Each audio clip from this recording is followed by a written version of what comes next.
It was a night like any other when I decided to take the long way home after a late shift at the restaurant.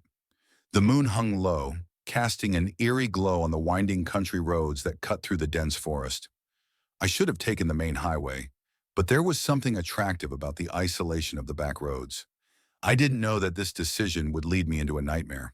As I drove, the hum of the engine was a soothing balm against the oppressive silence of the night. The trees loomed like dark sentinels, their twisted branches reaching out as if trying to claw at my car. I turned up the radio, seeking comfort in the familiar tunes, but the static that crackled in response made my skin crawl.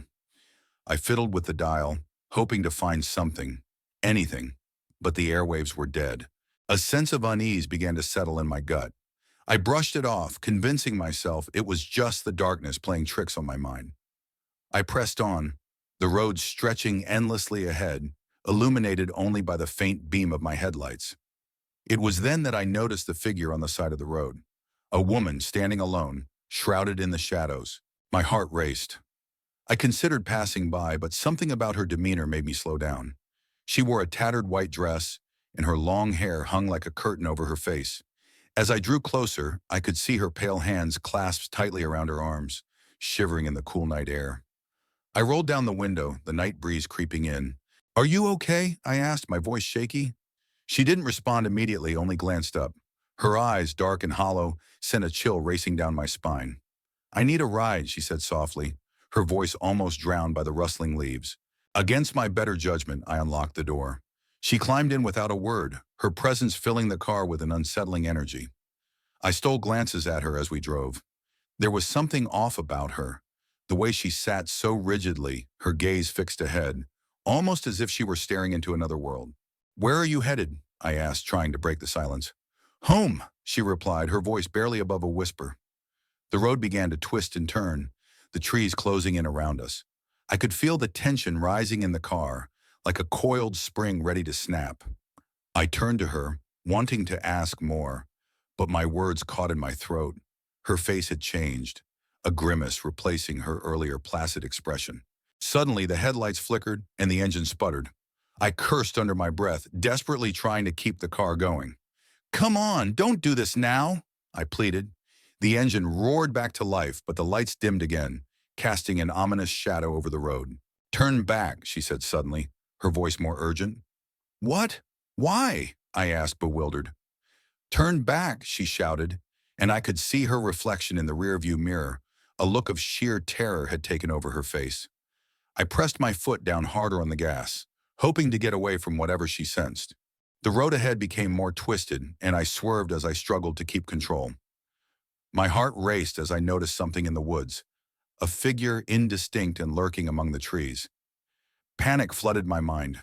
Was it just my imagination, or was there something following us? "Keep going," she urged, but her tone shifted again, dark and commanding. I looked at her, confusion mixing with fear. The girl was no longer the lost soul I had picked up. She had transformed into something sinister. The headlights flickered one last time before going out completely, plunging us into darkness. The only sound was the frantic thump of my heart and the tires skidding against gravel.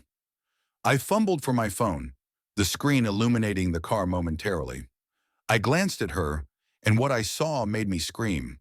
Her mouth was stretched wide, too wide for any human, revealing rows of jagged teeth that glimmered in the dark.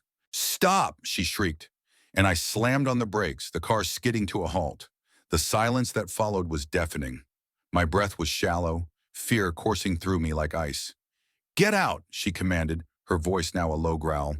I froze, the fight or flight instinct battling within me, but I had to escape. I yanked the door open and stumbled out into the cool night air, my legs shaky beneath me. The woods loomed around, an abyss of shadows. "Run!" she hissed, and before I could comprehend her words, I took off into the darkness, branches clawing at my arms and face as I fled. I didn't look back. I couldn't. I heard her laughter behind me, high-pitched and haunting, echoing through the trees. Every step felt like a mile as I pushed myself harder, adrenaline fueling my flight. I stumbled over roots, fell to the ground but scrambled back up, my lungs burning. Finally, I broke through the tree line and onto the main road. I spotted headlights in the distance, a vehicle approaching. I ran towards it, waving my arms frantically. The car screeched to a halt, and a middle-aged man stepped out, confusion etched on his face. "What the hell happened?" he asked, but before I could answer, a chill swept over me. The woods behind me were alive with whispers, the girl's laughter still echoing in my ears. I started, but the words caught in my throat. I turned to look back, and there she was, standing at the edge of the trees, a sinister grin on her face, her hollow eyes glinting with hunger. "Drive!" I screamed, and without hesitation, the man jumped back into his car, slamming the door. The engine roared to life as he peeled away, leaving the road behind. As we sped off into the night, I looked back one last time. The girl was gone, swallowed by the shadows. But I knew deep down that I would never truly escape her. The woods would always hold her secrets, and I would be forever haunted by the darkness of that midnight drive.